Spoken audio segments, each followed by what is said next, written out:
엄마의 일기장 1장. 봄이 머물던 교실. 초봄의 공기는 아직 차가웠지만 그 안에는 분명히 봄의 냄새가 섞여 있었다. 교실 창문 사이로 들어오는 햇살은 유난히 부드럽게 번졌고 먼지 알갱이들은 그 속에서 느리게 회전했다. 정혜는 분필을 들고 칠판 앞에 서 있었다. 한 구절, 한 구절 시를 적어 내려가며 학생들에게 말했다. 단 한 줄이라도 진심으로 쓴 문장은 오래 남습니다.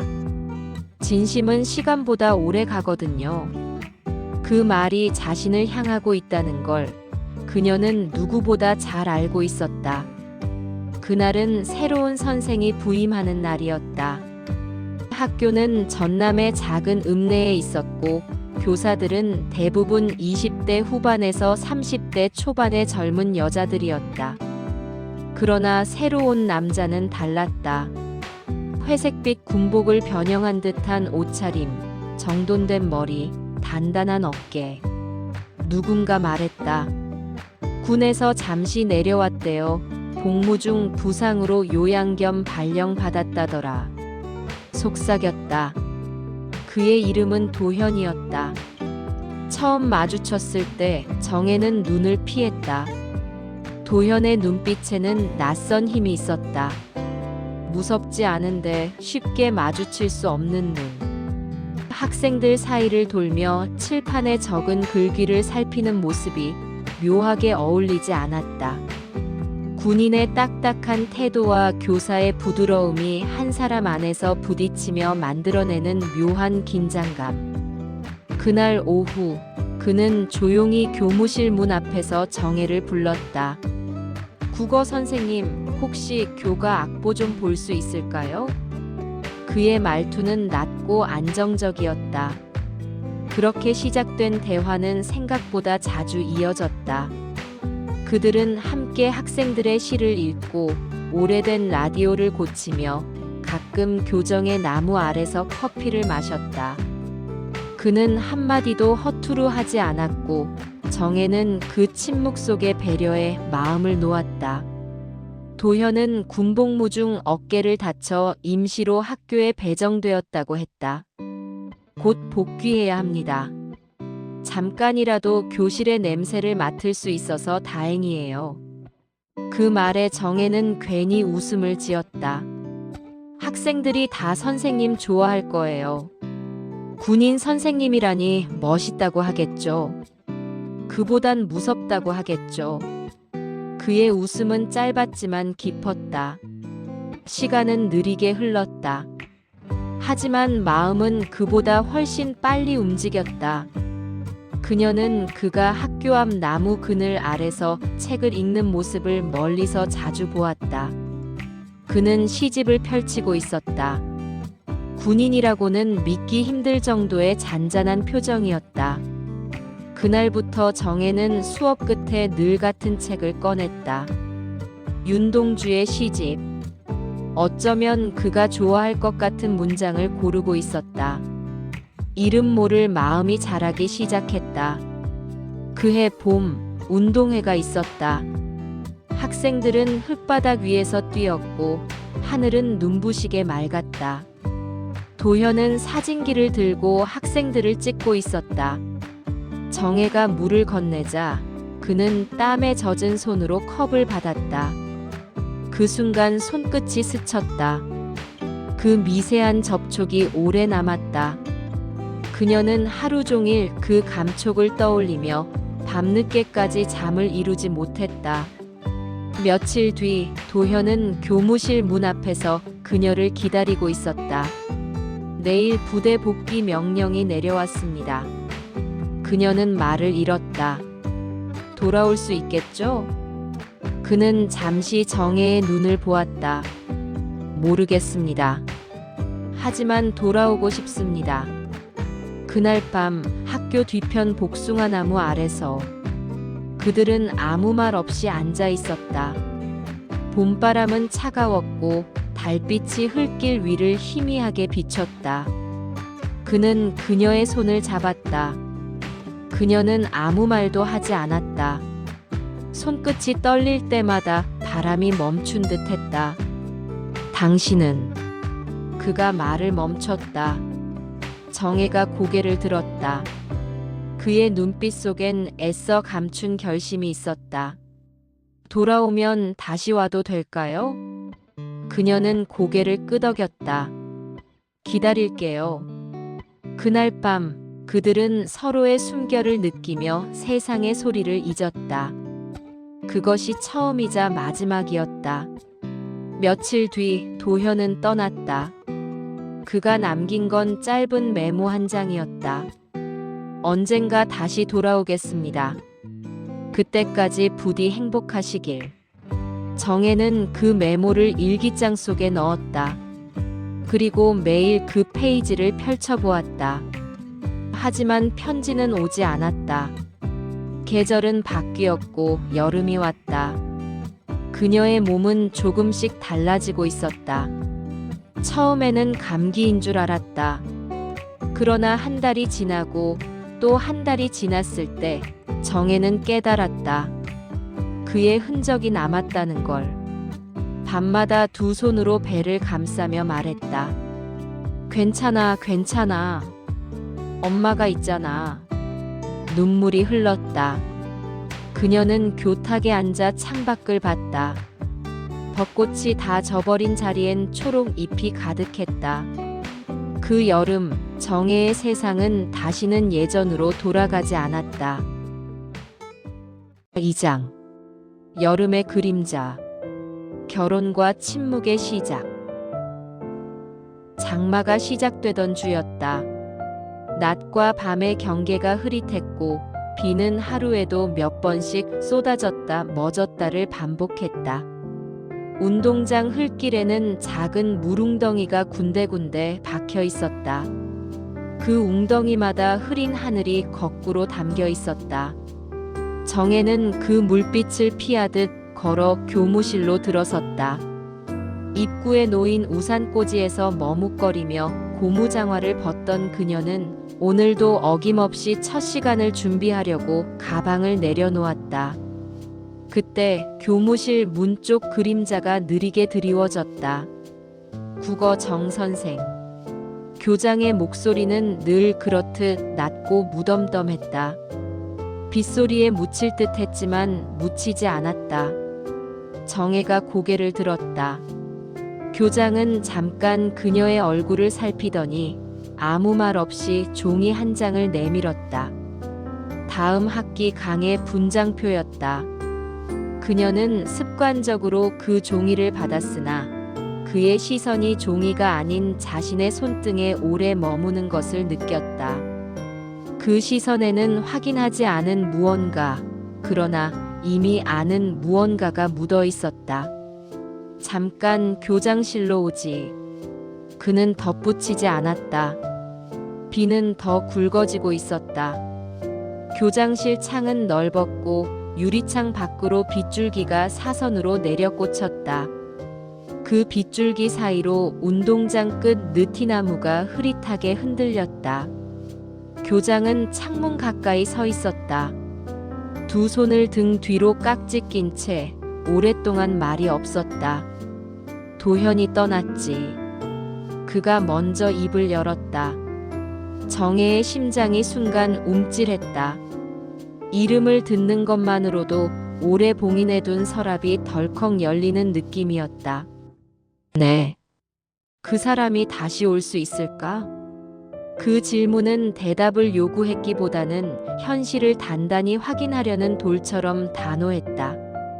정혜는 창밖을 잠깐 보았다. 잘 모르겠습니다. 교장은 약간 고개를 끄덕이며 한 박자 쉬더니 아주 조심스럽게 물었다.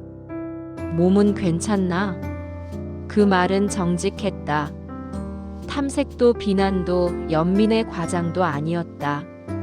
단지 사실을 확인하고 그 사실이 만들어낼 모든 무게를 함께 짊어질 수 있는지 자신에게 묻는 사람의 목소리였다.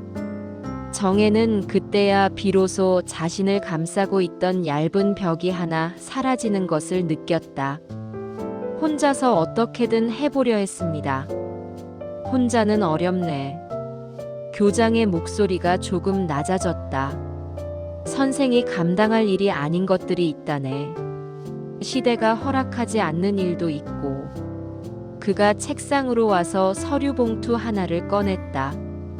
봉투 속에는 작은 메모와 주민등록 등초본 양식, 그리고 혼인신고 서류가 들어있었다. 정혜는 놀라움보다 묘한 평정을 먼저 느꼈다. 삶이 밀려오는 방식은 대개 사전 고지 없이 형식으로 먼저 도착한다. 서류, 도장, 적요 날짜. 부탁드리고 싶네. 교장이 고개를 들었다. 내가 대신 책임지겠네. 그는 오래전부터 학교 안팎의 흐름을 조용히 살피는 사람이었다. 학생들 사이에서 흘러가는 소문, 교무실에서 스치듯 나온 한마디, 복도 끝에서 얼른 숨겨진 눈물. 정혜는 자신이 언제 들켰는지 알지 못했다. 다만 누군가가 부드럽게 보고 있었다는 사실을 그제야 인정했다. 그날 이후 정혜의 하루는 속도로 변했다.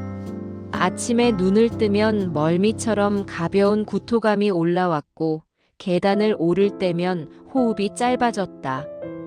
아이들이 성적표를 받으러 줄을 서면 그녀는 자주 교탁에 손을 대고 몸을 세웠다. 눈동자에 들어오는 빛의 양이 조금만 많아져도 눈물이 나올 것 같았다. 아이들은 눈치가 빨랐다. 누군가는 조심스레 물을 건넸고 누군가는 칠판을 대신 지웠다. 그 작은 친절들이 하루의 가장 안전한 달이었다. 교장은 겉으로 아무것도 달라지지 않은 사람처럼 보였다. 회의에서는 여전히 간결했고 학부모들 앞에서는 완벽히 단정했다. 그러나 정의 근처의 공기는 눈에 띄지 않게 달라졌다. 배정표에서 그에게 가장 높은 층의 교실을 주지 않았고 점심시간이 가까워지면 교무실 쪽으로 배식판이 한 개 더 올라왔다. 남은 거예요. 라고 말하던 영양사 아주머니의 눈빛은 명백히 부탁받은 일의 빛이었다. 하루는 교장실 문이 살짝 열리더니 허브차 한 잔이 나왔다. 라벨이 없는 병에 담긴 진저 시럽의 냄새. 속을 따뜻하게 하는 게 좋네. 교장의 말은 설명이 아니라 결심에 가까웠다. 장맛비가 본격적으로 시작된 어느 토요일, 교장은 정혜에게 2장의 청첩장을 건넸다. 한 장은 그녀의 이름이 적혀 있었고 다른 한 장은 학교로 발송할 공지문이었다. 결혼식은 작게, 조용히 학교와 외삼촌 댁 몇 어른만 모시고 치르는 것으로 결정되어 있었다. 날짜는 장마의 한가운데였다. 비가 많을수록 오는 사람은 적을 것이다. 오해가 적을수록 상처도 덜할 것이다. 교장은 그 계산을 이미 끝내고 있었다. 결혼식 날 아침, 비는 실처럼 가늘게 내렸다. 하늘에 실금이 간 듯한 느낌. 예식장은 읍내의 작은 교회였다. 골목 사이사이로 비가 흘렀고 교회 앞 나무 계단은 젖어 있다 미끄러웠다. 정혜는 아이보리빛 원피스를 입었다. 배는 아직 드러나지 않았지만 그녀는 이미 알고 있었다. 드레스의 허리선을 한치 올려잡았다. 거울 속 얼굴은 말랐으나 눈매는 오히려 분명해 보였다. 교회 안에는 하얀 들국화가 빽빽하게 놓였다. 화려하지 않았지만 냄새가 깊었다. 목사님의 기도는 짧고 단정했고 교장은 의자에서 일어나 그대로 서 있었다.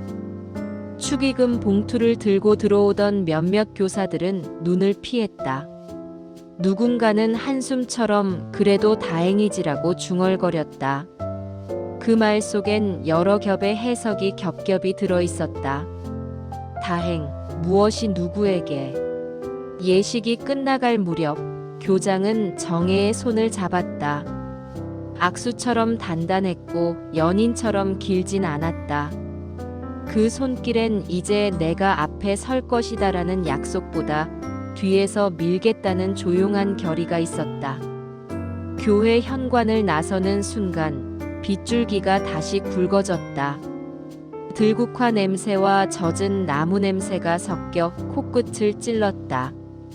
정혜는 눈을 감았다가 떴다. 그 짧은 사이 마음속 사진 한 장을 슬며시 접어 일기장 가장 뒤에 넣는 듯한 감각이 지나갔다. 그 사진 속 사내는 봄 햇살 아래에서 분필가루를 털어내며 웃고 있었다. 혼인신고는 다음 주 월요일에 처리됐다. 서류는 투박했고 절차는 빠르지 않았다. 면사무소 젊은 주무관이 서류를 넘겨보며 질문을 했다. 초혼? 재혼? 초혼? 상대도 초혼? 예. 질문들은 무심했고 무심해서 오히려 다정했다. 도장 찍는 소리가 면사무소의 경쾌한 시계 소리와 번갈아 울렸다. 서류 발급 창구 건너편에서 누군가 민원 접수 번호표를 뜯어 그대로 접었다 펴는 소리를 반복했다. 이런 소리들은 흔했고 그래서 안심이 되었다. 삶은 늘 다른 사람의 살뜰 사이에서 조용히 궤도를 바꾼다. 그날 저녁 교장은 새로 이사할 전셋집 열쇠를 건네주었다. 시내에서 조금 벗어난 곳 2층짜리 조그만 주택의 반지층이었다. 창문은 낮았고 빗물 소리가 더 크게 들렸다. 방은 2칸, 주방은 좁았지만 깨끗했다. 벽지는 연한 미색으로 새로 바뀌어 있었다. 정혜는 빈 방 한가운데 서서 입김을 살짝 내보았다. 습한 공기 속에서도 방금 삶의 위치가 바뀐 냄새가 났다. 이 집은 선생 이름으로 계약했네. 교장이 말했다. 정혜가 놀란 눈으로 그를 보았다. 내 이름이어야. 학교 사람들 눈도. 누가 뭐라 할 일은 없네. 우리가 감춰야 할 건 거짓이 아니라 상처니까. 그가 아주 드물게 쓰는 긴 문장이었다. 새 집에서 첫밤 정혜는 잠들지 못했다. 빗물이 창문턱을 두드리는 소리를 세다가 새는 것을 포기했다. 한밤중에 일어나 주방으로 갔다. 물을 반 컵 마시고 천천히 거실로 나왔다. 이사 온 날에도 풀지 않은 상자가 벽을 따라 놓여 있었다. 그녀는 그 중 하나를 조심스럽게 열었다. 교과서, 손수건, 오래된 사진, 그리고 붉은 천으로 감싼 일기장. 그녀는 한동안 그 일기장을 쳐다보다가 다시 천천히 덮었다. 오늘은 쓰지 말자. 오늘은 기록의 날이 아니고 정리의 날도 아니다. 오늘은 그저 버티는 날이다. 여름은 더 깊어졌다. 학교에서는 방학 보충 수업이 시작되었고 정혜의 수업은 오전으로만 배정됐다. 낮이 깊어질수록 속이 울렁거려서였다. 아이들은 그녀가 조용히 설명만 해도 집중했다. 한 학생이 시를 가져와 보였다. 선생님, 이거요. 집에서 엄마랑 같이 읽었어요. 종이엔 삐뚤빼뚤한 글씨로 그러나 놀라울 만큼 단정하게 사랑이라는 단어가 반복되어 있었다. 정혜는 그 종이를 받아들고 맨 아래에 한 줄을 더 적었다. 사랑은 책임을 만나면 오래간다. 아이는 어리둥절한 표정으로 고개를 끄덕였다. 정혜는 자신이 그 문장을 쓰면서 동시에 스스로에게도 적고 있다는 것을 알았다. 교장은 일상 속에서 드러나지 않는 방식으로 그녀를 보호했다. 학기 초 교무회의에서 그는 장시간 서 있어야 하는 행사들의 간소화를 제안했다. 아이들 건강도 생각해야 합니다. 누구도 그 말에 반대할 명분을 찾지 못했다. 운동회는 오전 반나절로 줄었고 야간 자율학습은 한 주에 이틀로 줄었다. 호주머니에서 작은 알약이 담긴 약봉지가 가끔 나와 그녀 책상 서랍으로 들어왔다. 위장약이네. 먹으면 속이 덜 뒤틀릴 거야. 그는 처방 전에 이름을 가렸다. 배려라는 것이 때로는 익명으로 작동해야 한다는 사실을 그는 오래전부터 아는 사람이었다. 한 번은 학부모 한 사람이 교무실 앞 복도에서 소리를 높였다. 도대체 누구 보고 아이 맡기라는 겁니까? 소문 다 들었습니다. 소문은 늘 가장 약한 곳으로 먼저 몰려온다. 교장은 문을 열고 나가 그 학부모를 별실로 안내했다. 문은 닫혔다. 열리지 않았다. 한참 뒤 문이 열렸을 때 그 학부모의 얼굴은 식은땀으로 젖어 있었다. 죄송합니다. 짧고 낮게 그러나 확실하게 말하고 그는 돌아갔다. 이후로 그 학부모는 학교에 올 때마다 복도 끝에서 가볍게 허리를 숙였다. 고개를 숙이는 일은 누군가에게 강요될 수도 있지만 다시 들리는 일은 언제나 스스로의 결심이었다. 아이의 태동이 느껴지기 시작한 건 어느 야간 보충 수업이 막 끝나던 날 저녁이었다. 교무실 불이 하나둘 꺼지던 시간, 정혜는 자기 자리에 앉아 노트를 정리했다. 갑자기 배 안에서 물결이 잔잔히 번져나갔다. 처음엔 가스가 찬 건가 했다. 그러나 곧 그것이 안쪽에서 밖으로 인사하는 움직임이라는 걸 알았다. 그녀는 두 손을 배에 얹었다. 눈물이 핑 돌았다. 그때 문 앞에서 발소리가 멈췄다. 교장이 서 있었다. 그는 한마디도 하지 않았다. 대신 약간 웃었고 약간 놀란 표정으로 그녀의 손에 온 시선을 얹었다. 그 침묵은 축복이었고 침묵이라서 더 깊었다. 가을로 넘어가는 길목, 병원에서는 출산 예정일을 알려주었다. 정혜는 작은 수첩 한쪽에 날짜를 적었다. 그리고 그 옆에 짧게 썼다. 이름은 내가 지을 것. 교장은 아무 말도 하지 않았다. 한참 뒤에 조심스레 물었다. 혹시 생각해둔 이름이 있나? 정혜는 고개를 끄덕였다. 봄에 온 아이니까 봄의 빛을 넣고 싶어요. 좋네. 그는 그 말에 어떤 해석도 덧붙이지 않았다. 이름이란 때로 누군가의 역사 전체를 쥐고 흔드는 힘을 갖는다. 그는 그 힘을 빼앗지 않으려 했다. 겨울 시작 즈음 아이가 태어났다. 눈이 오진 않았지만 공기는 단단하게 얼어 있었다. 분만실의 희고 강한 빛 아래 아이의 울음이 터졌다. 아주 명확하고 어른스럽게 분명한 울음. 간호사는 아이를 감싸 그녀에게 안겼다. 살 냄새와 미지근한 체온이 동시에 밀려왔다. 정혜는 고개를 숙여 그 작은 이마에 입을 댔다. 땀이 식지 않은 그 이마는 놀라울 만큼 따뜻했다. 축하하네. 병실 문 앞에서 교장이 작게 말했다. 정혜는 아이를 안은 채 고개를 들었다. 같이 키워요. 그 말은 부탁이 아니었다. 선언이었고 동맹 제안이었다. 그는 고개를 천천히 끄덕였다. 함께.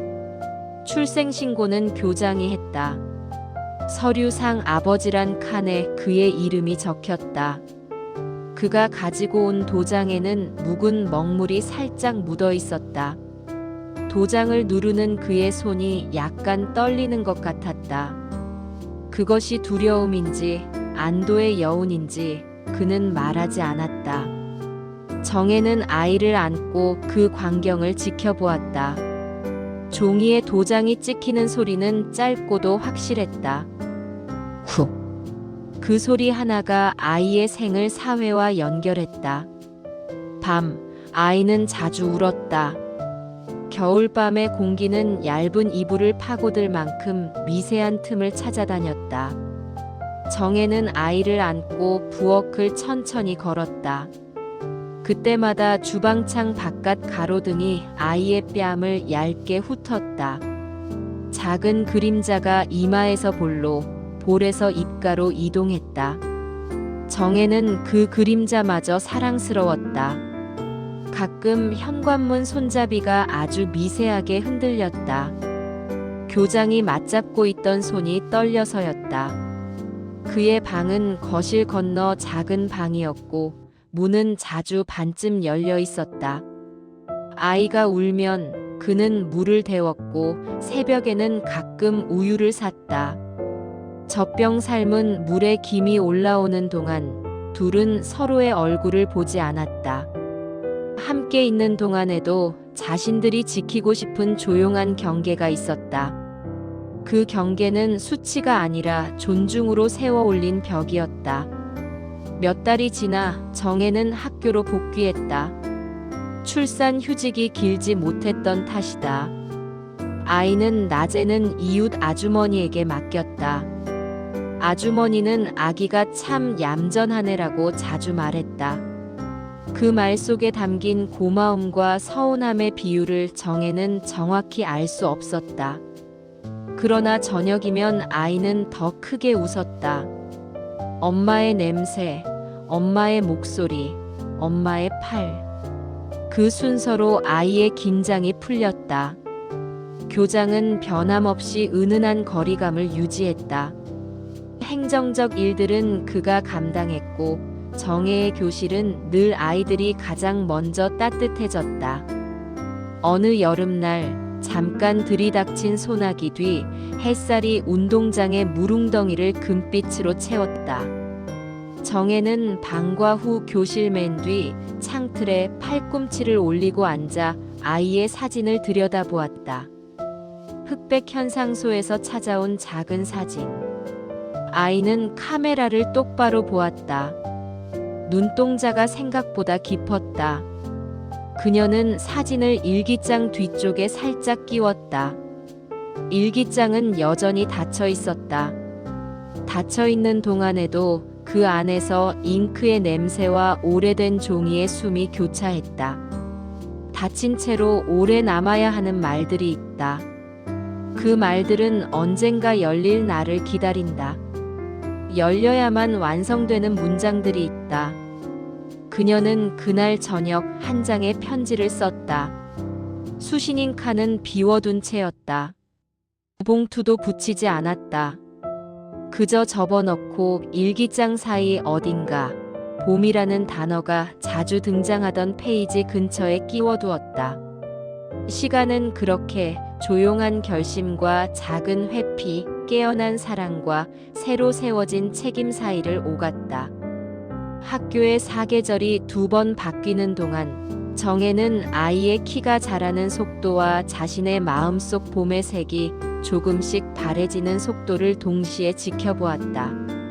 바래진다고 해서 사라지는 것은 아니었다. 색이 누그러지면 형태가 선명해지는 법이다. 그녀는 그 사실을 천천히 배웠다. 그리고 언젠가 우연히 펼친 신문 사회면 구석에서 그녀는 오래된 이름을 보게 된다. 진해문화원, 도현, 주소 한 줄. 그녀는 그 줄을 손가락으로 더듬다 일기장 맨 뒤에 작은 종이 조각을 오려 붙였다. 그날 밤 우체통 앞에서 한참을 서 있었으나 결국 편지는 넣지 못했다. 봉투는 다시 일기장으로 돌아왔다. 닫힌 표지 아래 시간의 비늘처럼 말들이 겹겹이 쌓였다. 정혜는 그제야 알았다. 삶은 누군가를 잊어서가 아니라 누군가를 품은 채 다른 누군가와 살아내는 일이라는 것을. 그 품어짐이 죄가 되지 않도록 말의 순서를 바꾸고 행동의 온도를 조절하는 것이 성인의 방식이라는 것을. 그녀는 성인의 방식으로 끝까지 아이와 학교와 교장을 사랑했다. 그리고 봄을 버리지 않았다. 3장. 가을의 편지. 비밀의 시작. 가을은 정혜에게 늘 어려운 계절이었다. 학교의 나무들이 색을 바꾸는 속도는 생각보다 빨랐다. 하루는 녹색이었는데 다음 날엔 이미 붉게 물들어 있었다. 변화는 언제나 예고 없이 찾아왔고 감정도 그랬다.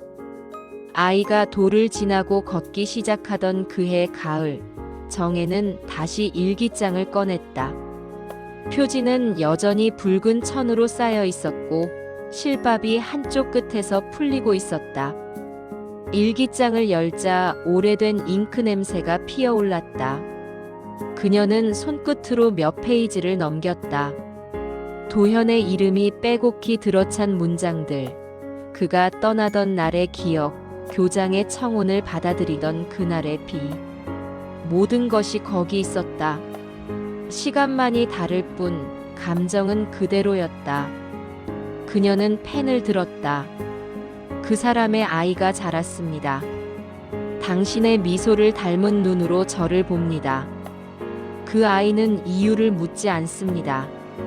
아직은 몰라도 되는 것들이 세상엔 많으니까요. 짧게 쓰고 멈췄다. 그녀는 생각했다.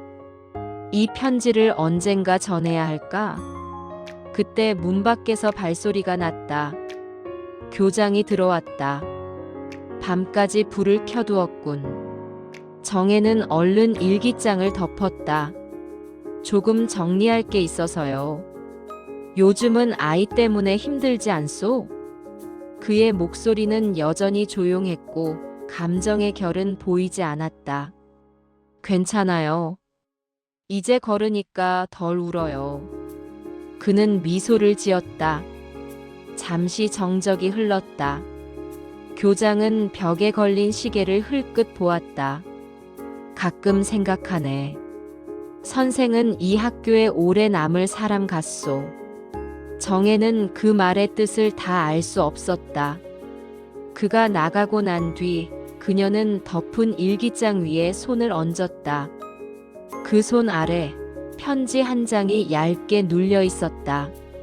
주소란에는 경남 진해시 문화동 47-10이라고 적혀 있었다. 도현이 군 복귀 후 자주 편지를 보냈던 곳이었다. 그녀는 그 주소를 따라 손끝을 천천히 움직였다. 이제는 그곳에 없겠지. 그녀는 그렇게 생각했지만 이상하게도 그날 밤 내내 잠이 오지 않았다. 며칠 뒤 학교로 도현의 군 동기가 찾아왔다. 그는 초라한 군복을 입고 있었고 얼굴은 햇빛에 그을려 있었다. 정혜는 교무실 앞에서 그를 맞았다. 혹시 도현 씨 소식이 있나요? 그는 잠시 머뭇거렸다. 3년 전 작전 중 사고로 전역했습니다. 지금은 지방문화원에서 일한다고 들었습니다. 그 한마디에 정혜의 시간은 멈췄다. 그가 살아있다. 그 사실 하나만으로 공기가 달라졌다. 그녀는 손에 들고 있던 책을 떨어뜨렸다. 괜찮으세요? 그의 물음에 그녀는 겨우 고개를 끄덕였다. 그 사람에게 제 소식은 전하지 말아주세요. 그럴 겁니다. 그는 예의 있게 인사하고 떠났다. 그의 뒷모습이 보이지 않자 정혜는 무릎 위에서 손을 떨며 일기장을 꺼냈다. 그가 살아있다면 나도 다시 살아있는 거겠지. 그녀는 그렇게 썼다. 그날 밤 정혜는 새로 편지를 썼다. 붉은 일기장 속에 있던 낡은 편지를 꺼내어 그 뒤에 한 장을 더 붙였다. 첫 장은 옛사랑의 기록이었다면 두 번째 장은 살아남은 사람의 고백이었다. 이 편지를 받는다면 나를 용서하지 않아도 좋습니다. 당신이 떠난 뒤 나는 아이를 품었고 다른 이름으로 그 아이를 키웠습니다. 누구의 잘못도 아니고 누구의 승리도 아닙니다. 그저 살아남기 위한 결정이었을 뿐입니다. 그녀는 펜을 멈췄다. 창밖에는 초가을의 바람이 지나가며 낙엽을 흩날리고 있었다. 그녀는 봉투를 접었다. 그리고 일기장 사이에 다시 넣었다. 이건 내 마지막 글이 될지도 모르겠네. 정혜는 그렇게 생각하며 조용히 불을 껐다. 며칠 후 정혜는 출근하지 않았다. 학교에서는 감기에 걸린 줄로만 알았다. 하지만 그녀는 심한 빈혈로 병원에 입원했다. 교장은 병실로 찾아왔다. 몸이 많이 약해졌소. 괜찮아요. 잠깐 피곤했을 뿐이에요. 그녀의 얼굴은 창백했지만 눈빛은 이상할 만큼 고요했다. 교장은 병실 옆 탁자 위에 놓인 일기장을 흘끗 봤다. 붉은 천에 쌓인 표지는 오래된 신앙서적처럼 보였다. 그는 그 위에 손을 올렸다가 아무 말 없이 내려놓았다. 선생, 이건 뭐요? 그냥 기록이에요. 누가 보지 않아도 되는 기록. 그녀는 부드럽게 웃었다. 언젠가 누가 읽게 될지도 모르지만요. 그날 밤 정혜는 퇴원을 거부했다. 하룻밤만 더 있다 갈게요. 간호사는 의아했지만 허락했다. 정혜는 밤새 일기장을 썼다. 사랑은 오래된 일기처럼 덮을수록 무게가 더해진다. 나는 그 무게를 지고 살아왔다. 이제 그 무게를 놓아도 되겠지. 그리고 마지막 문장을 썼다. 언젠가 내 딸이 이 일기장을 발견한다면 이 편지를 진해에 그 사람에게 전해주렴. 그녀는 펜을 놓았다. 창밖엔 달빛이 희미하게 비쳤고 바람이 커튼을 살짝 흔들었다. 그녀는 침대맡에 일기장을 올려두고 눈을 감았다. 숨소리가 점점 고요해졌다. 그녀의 마지막 밤은 그렇게 지나갔다. 4장. 편지를 전하러. 세월의 재회. 세월은 조용히 흘렀다. 창밖의 들판이 여러 번 황금빛으로 물들고 다시 하얗게 얼어붙기를 반복했다. 딸 수진이 20살이 되던 해, 정혜는 세상에 없었다. 그녀의 방엔 여전히 빨간 천으로 쌓인 일기장이 남아 있었고 그 위에는 빛바랜 흑백 사진 한 장이 덮여 있었다. 사진 속 젊은 남자의 군복은 단정했고 눈가에는 따스한 미소가 있었다. 수지는 그 사진이 친척의 예전 제자라고만 알고 자랐다. 엄마는 그 사진을 늘 닫힌 일기장 위에 올려두곤 했다. 그녀가 처음으로 일기장을 펼친 건 엄마의 유품을 정리하던 그날이었다. 하늘이 낮게 깔려있던 늦가을, 창밖엔 낙엽이 소리 없이 떨어지고 있었다. 책상 서랍 깊숙이 들어있던 열쇠가 붉은 천의 묶음을 푸는 순간 또각 소리를 냈다. 실밥이 약간 다른 천 속에서 오래된 냄새가 피어올랐다. 그리고 그 냄새 속에 자신이 단 한 번도 들은 적 없는 이름이 있었다. 도현.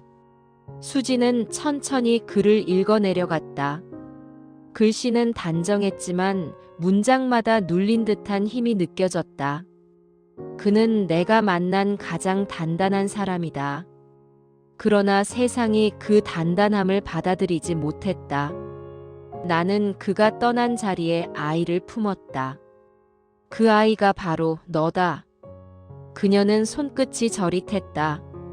지금까지의 모든 기억이 뒤집히는 듯 했다. 엄마가 늘 말하던 선한 분이라는 교장이, 자신의 아버지라고 믿었던 사람이 사랑의 시작이 아니라 사랑의 끝을 지켜낸 사람이었다는 걸 그제야 알게 되었다. 눈물이 쏟아졌다. 수지는 일기장을 덮었다가 다시 펼쳤다. 페이지 끝에는 봉투 하나가 끼워져 있었다. 겉면에는 세 글자만 적혀 있었다. 진해. 도현. 엄마의 마지막 문장은 그 편지 아래 적혀 있었다. 이 편지를 진해의 그 사람에게 전해주렴. 수지는 그 문장을 몇 번이고 읽었다. 손끝이 떨리고 가슴이 조였다. 그녀는 한동안 가만히 앉아 있었다. 창밖에서 낙엽이 유리창에 부딪히는 소리가 났다. 그녀는 일어났다. 결심은 느리게 만들어졌지만 한번 만들어지면 흔들리지 않았다. 그날 저녁 그녀는 가방에 편지를 넣었다. 그리고 서울에서 진해로 가는 버스표를 예매했다. 진해행 버스는 느리게 남쪽으로 내려갔다. 창밖 풍경이 바뀔수록 수진의 마음속 풍경도 조금씩 변했다. 엄마가 젊은 시절을 보냈을 바다. 그곳에는 어떤 바람이 불었을까? 그녀는 좌석 창가에 머리를 기댄 채 엄마가 그토록 보고 싶어 했을 얼굴을 떠올려 보려 했다. 그러나 아무리 떠올려도 얼굴이 그려지지 않았다. 대신 엄마의 목소리만이 귓가에서 잔잔히 맴돌았다. 진심은 시간보다 오래 간단다. 그 말이 묘하게 위로처럼 들렸다. 도현의 주소는 여전히 문화동 47-12로 남아 있었다. 버스가 터미널에 도착했을 때 하늘은 붉게 물들고 있었다. 수지는 천천히 걸었다. 도로 옆 오래된 간판들, 오래된 시멘트 건물의 창문, 어딘가에서 들려오는 트로트 음악. 모든 것이 낯설었지만 동시에 어딘가 익숙했다. 도시의 공기 속에 엄마의 기억이 숨어 있는 것만 같았다. 문화동 골목은 생각보다 좁았다. 번호를 따라 걸어가자 회색 대문이 보였다. 47-12. 대문 앞에서 수지는 잠시 멈췄다.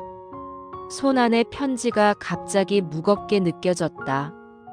그녀는 숨을 고르고 문을 두드렸다. 딸랑 작은 종소리가 울렸다. 한참 후 낡은 문이 열렸다. 머리가 희끗한 노인이 천천히 얼굴을 내밀었다. 누구를 찾습니까? 목소리는 낮았고 담담했다. 수지는 봉투를 두 손으로 내밀었다. 혹시 이분을 아시나요? 제 어머니가 생전에 꼭 전해달라고 하셨습니다. 노인은 그녀의 손에 든 봉투를 보았다. 한참 동안 아무 말이 없었다. 그의 시선이 봉투의 이름 위에 멈췄다. 도현. 그 이름을 본 순간 그의 손이 미세하게 떨렸다. 들어오시오. 노인의 목소리가 낮게 울렸다. 작은 마루방 안은 오래된 책 냄새와 나무 냄새로 가득했다. 벽에는 바다 풍경 사진이 걸려 있었고 책장 위에는 군 시절의 훈장 몇 개가 빛을 잃은 채 놓여 있었다. 도현은 의자에 앉았다. 손끝으로 봉투를 매만지며 말했다. 이 글씨. 정혜. 그 사람 글씨군. 그의 목소리가 아주 작게 떨렸다. 그녀는 잘 있습니까? 수지는 잠시 머뭇거리다가 고개를 숙였다. 어머니는 돌아가셨어요. 그 말이 떨어지는 순간 방 안의 공기가 한층 무거워졌다. 도현은 두 손으로 얼굴을 가렸다. 아무 말도 하지 않았다. 그의 어깨가 천천히 흔들렸다. 그는 긴 한숨을 내쉬었다. 나는 그 사람을 지켜주지 못했어. 그게 내 인생의 가장 큰 죄야. 그는 봉투를 열었다. 안에는 정갈한 편지지 한 장이 있었다. 글씨는 오래되었지만 여전히 단정했다. 그는 떨리는 손으로 편지를 읽기 시작했다. 도현 씨, 이 편지를 받는다면 나는 이미 그리운 곳으로 떠났을지도 모르겠네요. 당신이 떠난 뒤 나는 아이를 품었습니다. 그 아이는 당신의 눈을 닮았고 웃을 때마다 당신의 목소리가 겹쳐집니다. 나는 그 아이를 수진이라 불렀어요.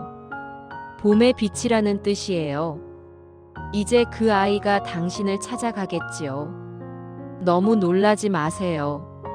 세월이 참 멀리도 돌아왔네요. 그 사람을 용서해 주세요. 그리고 나도 용서해 주세요. 도현은 손을 떨며 편지를 내려놓았다. 눈가가 젖었다. 수진이라고? 그는 조용히 그녀를 바라보았다. 그 눈빛 속에는 놀람보다 깊은 후회가 있었다. 그래요.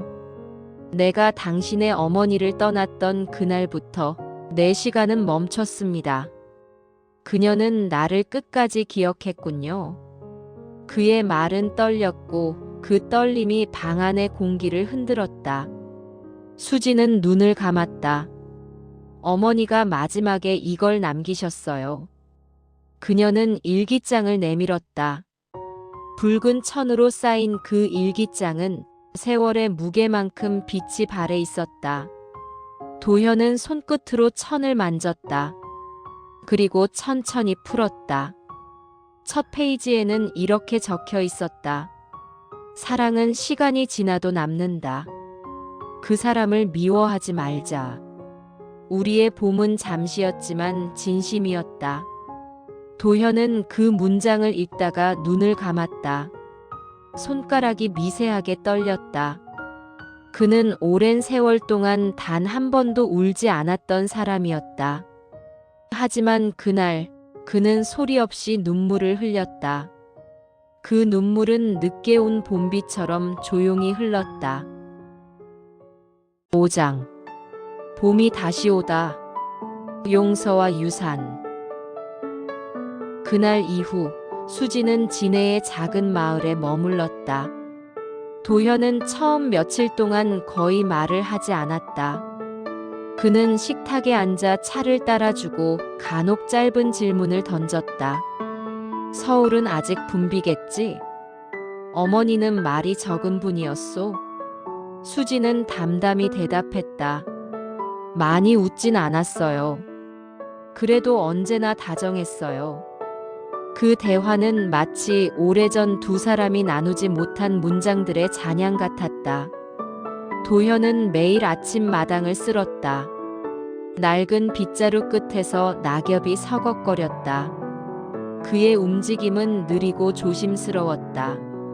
수지는 마루에 앉아 그 모습을 바라보다가 문득 이건 내가 해야 할 일인데요 라고 말했다. 그는 손을 멈추지 않은 채 천천히 웃었다. 그럴 나이가 아니지 않소. 젊은 사람은 바람을 봐야지. 나는 바람을 쫓는 나이가 됐고. 그 말은 유머였지만 어딘가 절절했다. 그녀는 웃었다. 그 웃음 속에는 처음 만난 날의 낯설미 거의 사라져 있었다. 며칠 뒤 도현은 수진을 작은 방으로 불렀다. 벽 한쪽에는 해묵은 책장과 오래된 나무 서랍장이 있었다. 그가 서랍 깊숙이 손을 넣어 꺼낸 것은 두꺼운 봉투 하나였다. 이건 내 어머니가 떠나고 나서야 알게 된 것들이요. 그는 봉투를 열어 펼쳤다. 그 안에는 노랗게 바랜 사진 몇 장과 낡은 손수건, 그리고 군 시절의 편지 한 뭉치가 들어 있었다. 첫 번째 사진 속에는 젊은 정혜가 있었다. 교실 창가에서 미소를 짓는 모습이었다. 도현은 그 사진을 한참 바라보다가 말했다. 그날 그녀는 나에게 편지를 주었소. 돌아오면 받으라고. 그런데 나는 돌아오지 못했소. 복귀하자마자 부상으로 병원에 실려갔고 그 사이에 그녀는 이미 결혼했다는 소식을 들었지. 그는 말을 멈췄다. 입술이 굳게 닫혔다. 그게 전부인 줄 알았소. 하지만 지금 보니 그건 시작이었구려. 수지는 조용히 그 말을 들었다. 아버지. 그녀는 조심스럽게 불렀다. 도현은 고개를 들었다. 그렇게 불러도 되겠습니까? 그의 눈빛이 흔들렸다. 그는 처음엔 대답하지 못했다. 한참 후 떨리는 목소리로 말했다. 그래, 이제야 듣는구나. 그 말 한마디를 30년 동안 기다렸소. 수지는 눈시울이 붉어졌다. 도현은 손을 내밀었다. 그 손은 거칠고 따뜻했다. 내 어머니가 마지막에 나를 용서했다면 나는 이제 나 자신을 용서해야겠지. 그게 늦은 사람의 몫이오. 그날 밤 수지는 방 안에서 일기장을 펼쳤다. 마지막 페이지엔 이렇게 적혀 있었다. 진해의 봄은 늘 늦게 온다. 그러나 한 번 오면 오래 머문다. 내 사랑도 그랬다. 혹시 이 글을 내가 읽는다면 그 사람에게 봄을 전해주렴. 그리고 너의 봄은 너 스스로 시작하렴. 그녀는 그 문장을 읽으며 눈을 감았다. 마치 엄마의 목소리가 귓가에서 들리는 듯 했다. 너의 봄은 너 스스로 시작하렴. 다음 날 아침 수지는 마당으로 나갔다. 햇살이 따뜻하게 내리쬐고 바람은 부드러웠다. 도현은 마루에 앉아 있었다. 그는 손에 작은 화분을 들고 있었다. 이건 내 어머니가 좋아하던 매화나무요. 그녀가 떠난 다음 해에 심었지. 매년 봄이면 꽃이 한두 송이 피었소. 하지만 올해는 그는 말을 멈췄다. 눈앞에 핀 매화가 유난히 하얗고 맑았다. 올해는 벌써 10송이째 피었구나. 그의 목소리는 낮았지만 그 안엔 눈물보다 깊은 평화가 있었다. 수지는 다가가 그 옆에 앉았다. 어머니가 돌아오신 것 같아요. 그는 고개를 끄덕였다. 그래, 봄은 그렇게 돌아오는 거요. 사람이 아니라 마음으로. 그들은 그날 오후까지 이야기를 나누었다.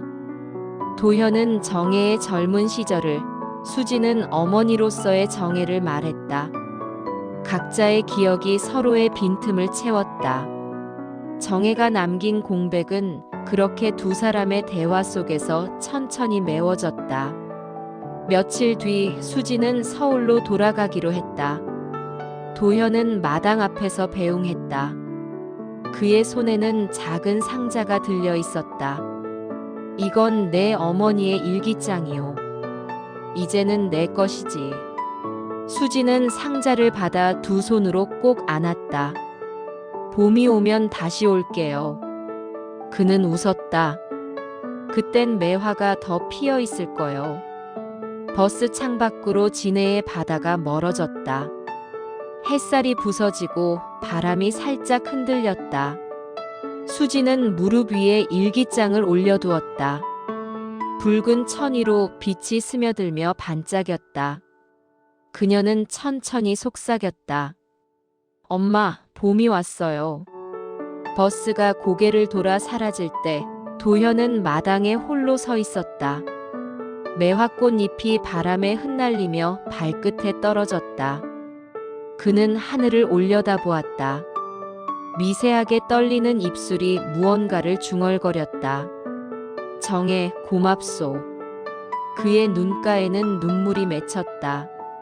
하지만 이번엔 슬픔이 아니라 봄의 냄새가 섞인 눈물이었다.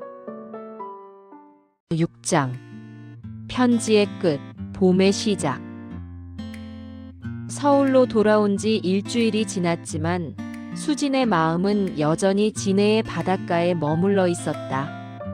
도현과 함께 보낸 며칠은 마치 잃어버린 시간을 다시 이어붙이는 과정 같았다. 모든 것이 새로웠고 또 오래된 듯했다. 그녀는 매일 밤 책상 위에 엄마의 일기장을 올려두었다. 그리고 그 앞에 앉아 조용히 읽었다. 일기장은 이미 다른 페이지마다 감정의 무늬를 품고 있었다. 잉크가 번진 곳엔 울음이 있었고 글씨가 눌린 곳엔 결심이 있었다. 수지는 그 글들을 읽으며 자신이 단 한 번도 알지 못했던 한 여인의 삶을 처음으로 온전히 마주했다. 엄마는 단순히 교사도 엄마도 아니었다. 그녀는 시대를 이겨낸 여자였고 사랑 앞에서 가장 인간적인 한 사람이었다. 그날 밤 수지는 일기장 마지막 페이지를 덮었다. 그리고 천천히 중얼거렸다. 엄마, 당신은 도망친 게 아니었어요. 살기 위해, 나를 지키기 위해. 가장 용감하게 남은 거예요. 그녀는 책상 서랍을 열었다.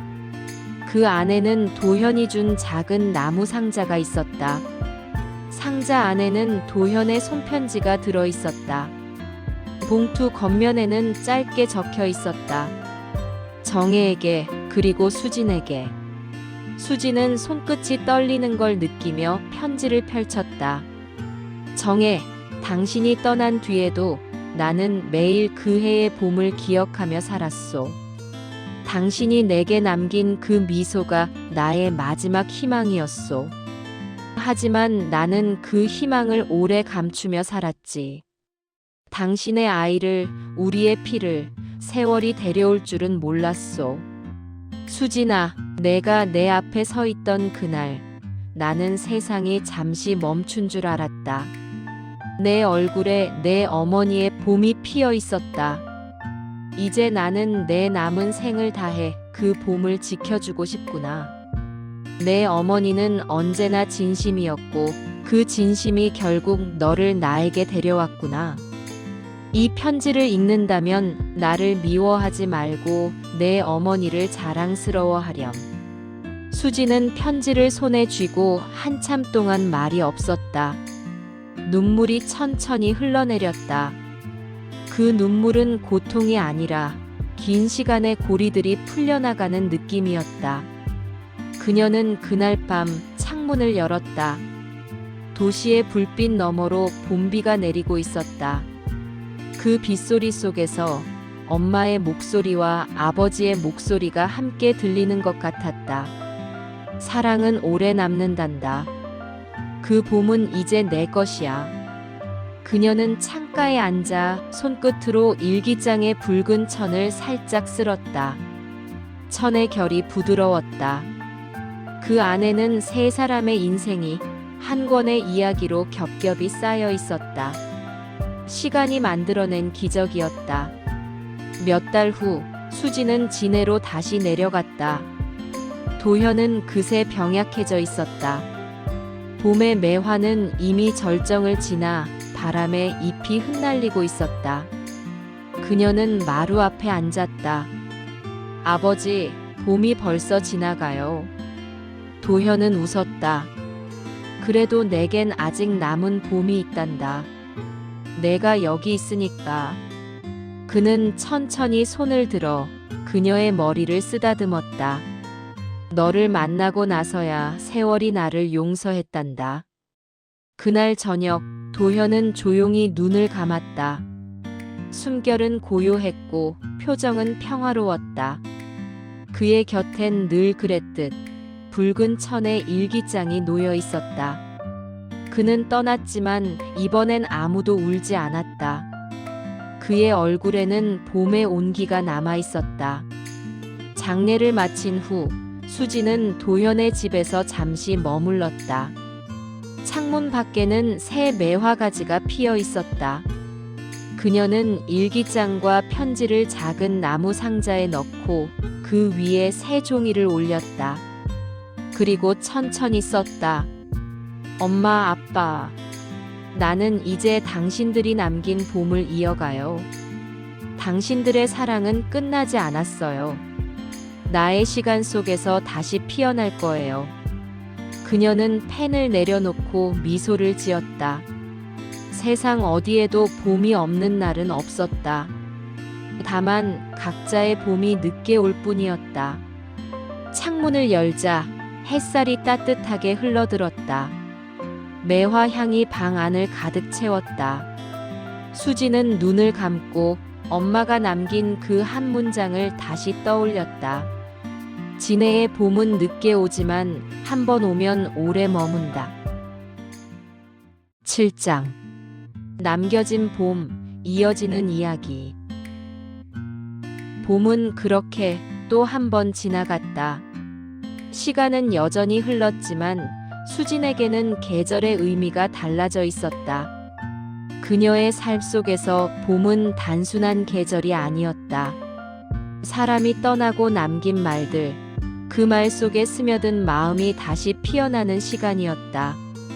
도현의 장례를 치른 뒤 수진은 그의 집을 정리하며 새로이 알게 된 것들을 마주했다. 낡은 서랍 안에서 발견된 작은 상자 하나. 그 안에는 도현이 생전에 정혜에게 보냈으나 끝내 붙이지 못했던 편지들이 있었다. 편지는 대부분 반쯤 써진 채 멈춰 있었다. 글씨는 단정하지만 문장 끝마다 머뭇거림이 묻어 있었다. 그중 한 장의 편지에는 이렇게 적혀 있었다. 정혜, 나는 여전히 당신의 손끝에서 멈춘 봄을 기억하고 있소. 당신의 미소, 당신이 흰 분필을 잡던 그 모습이 자꾸 떠오르오.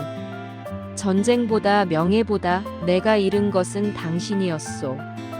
부디 그 아이가 자라서 나를 닮은 눈으로 세상을 본다면 그때는 내 죄가 조금은 씻기겠지요. 수지는 편지를 조심스레 접었다. 그 순간 엄마의 일기장과 도현의 편지 사이에서 한 사람의 삶이 완성되어 가는 걸 느꼈다. 그들의 사랑은 끝나지 않았다. 그들의 봄은 결국 자신에게 닿아 있었다. 그녀는 도현의 집을 떠나기 전 매화나무 아래에 조그만 표지석을 세웠다. 그 위에는 짧은 문장 하나를 새겼다. 사랑은 늦게 와도 결국 온다. 그 문장은 그들의 이야기이자 자신의 남은 생에 전하고 싶은 말이었다. 진해를 떠나는 날, 바닷가에는 은은한 아침 안개가 깔려 있었다. 수지는 매화가지에서 떨어지는 마지막 꽃잎을 손바닥으로 받았다. 그 꽃잎은 조용히 그녀의 손 위에 머물렀다. 그녀는 그 순간 모든 슬픔이 하나의 빛으로 변하는 걸 느꼈다. 이제 정말 보내드릴게요. 그녀는 속삭였다. 당신들의 봄을 내 마음속에서 계속 피우겠습니다. 서울로 돌아온 수지는 작은 문학관에서 일하기 시작했다. 그곳은 옛날 학교를 개조한 조용한 공간이었다. 벽에는 오래된 필사본과 잉크 냄새가 배어 있었다. 수지는 매일 오전 어린 학생들에게 글쓰기를 가르쳤다. 그녀의 손끝에는 엄마의 필체가, 그녀의 말투에는 아버지의 온기가 남아 있었다. 가끔 학생들이 물었다. 선생님, 글은 언제 제일 잘 써져요? 그럴 때면 수지는 미소를 지으며 말했다. 그리울 때요. 그리움이 깊을수록 글은 진실해지거든요. 그녀의 말에는 30년을 돌아온 세 사람의 이야기가 고스란히 담겨 있었다. 정혜의 그리움, 도현의 회한, 그리고 자신의 용서. 그 모든 감정이 하나의 문장으로 이어졌다. 그날 오후 수지는 문학관 한쪽 구석에 마련된 유품 기증 코너에 작은 상자를 올려두었다. 그 안에는 붉은 천으로 쌓인 일기장과 도현의 편지, 흑백 사진 한 장이 함께 들어 있었다. 그녀는 방명록 한쪽에 이렇게 적었다. 이 일기장에는 두 사람의 봄이 담겨 있습니다. 한때는 숨겨졌던 사랑이었지만 지금은 세상에 남길 수 있는 용기가 되었습니다. 그리고 저는 그 사랑의 증거로 살아갑니다. 그 문장을 쓰는 순간 수지는 더 이상 과거의 그늘 속에 있지 않았다. 그녀는 엄마의 봄에서 태어나 아버지의 봄을 거쳐 이제 자신의 봄을 써내려가고 있었다. 창밖에서 벚꽃이 흩날렸다. 분홍빛 꽃잎이 유리창을 스치며 떨어졌다. 그녀는 창문을 살짝 열었다. 바람이 일기장 냄새를 스치고 흰 커튼을 부드럽게 흔들었다. 그녀는 낮은 목소리로 말했다. 엄마, 아빠, 잘 계시죠? 이제 제 차례예요. 그날 밤 문학관에 불을 끄고 나서 수지는 하늘을 올려다봤다. 별 하나가 또렷하게 빛나고 있었다. 그 빛은 마치 두 사람의 시선 같았다. 그녀는 미소를 지었다. 이제야 알겠어요. 사랑은 끝나는 게 아니라 누군가의 이야기가 되어 계속 이어지는 거예요. 그녀의 눈에 눈물이 맺혔다. 하지만 이번엔 울지 않았다.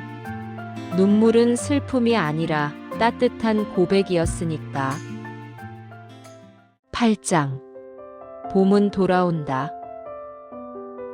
몇 해가 흘렀다. 진해의 매화는 여전히 봄마다 하얗게 피었다. 그리고 그 마을, 작은 언덕 아래의 집엔 지금은 낯선 이들이 살고 있었다. 하지만 마당 한쪽 매화나무 아래의 작은 표지성만은 그때의 문장 그대로 남아 있었다. 사랑은 늦게 와도 결국 온다. 서울의 문학관은 오늘도 조용했다. 전시실 한켠의 정혜와 도현의 일기 코너에는 붉은 천으로 쌓인 일기장이 유리 진열장 안에서 시간처럼 빛을 품고 있었다. 그 앞엔 노인 한 분이 서 있었다. 흰 머리를 깔끔히 넘긴 채 두 손을 모아 일기장을 바라보았다. 그의 이름은 박선생, 정혜와 함께 교직에 있었던 마지막 동료였다. 그는 입술을 떨며 중얼거렸다. 정혜, 결국 내 이야기가 세상에 남았구나. 그는 미소를 지었다.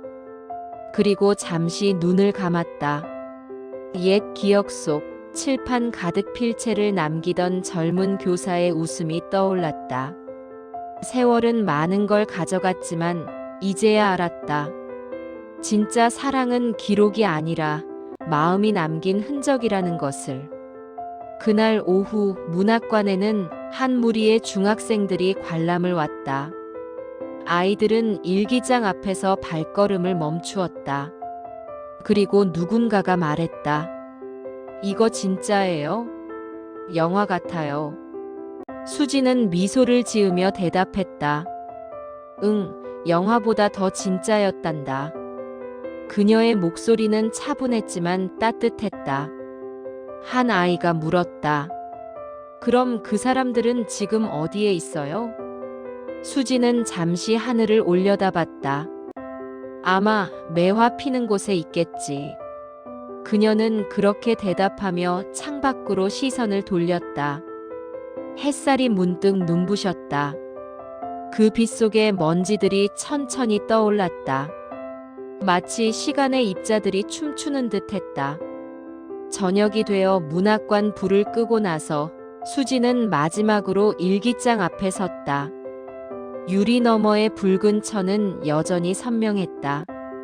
그녀는 손끝으로 유리 위를 가볍게 두드렸다. 엄마, 아빠, 이제 저는 괜찮아요. 당신들의 이야기는 끝났지만 당신들의 사랑은 제 안에서 계속 자라고 있어요. 그녀는 가방을 들고 밖으로 나왔다. 하늘은 붉게 물들어 있었다. 노을빛이 도시의 빌딩 유리창에 반사되어 마치 수많은 창문마다 봄이 피어 있는 듯했다. 그녀는 가만히 미소를 지었다. 노을은 엄마의 웃음 같았고 저 멀리 들려오는 매화 향은 아버지의 따뜻한 숨결 같았다.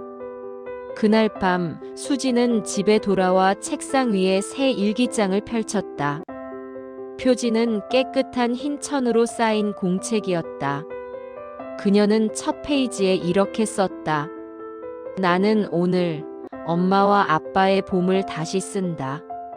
그 봄은 끝난 게 아니라 나의 이야기로 다시 시작된다. 언젠가 누군가 이 글을 읽는다면 그 사람도 알게 될 것이다. 진짜 사랑은 시간이 지나도 사라지지 않는다는 걸. 펜 끝이 종이를 스쳤다. 그 순간 창밖에서 부드러운 바람이 불었다.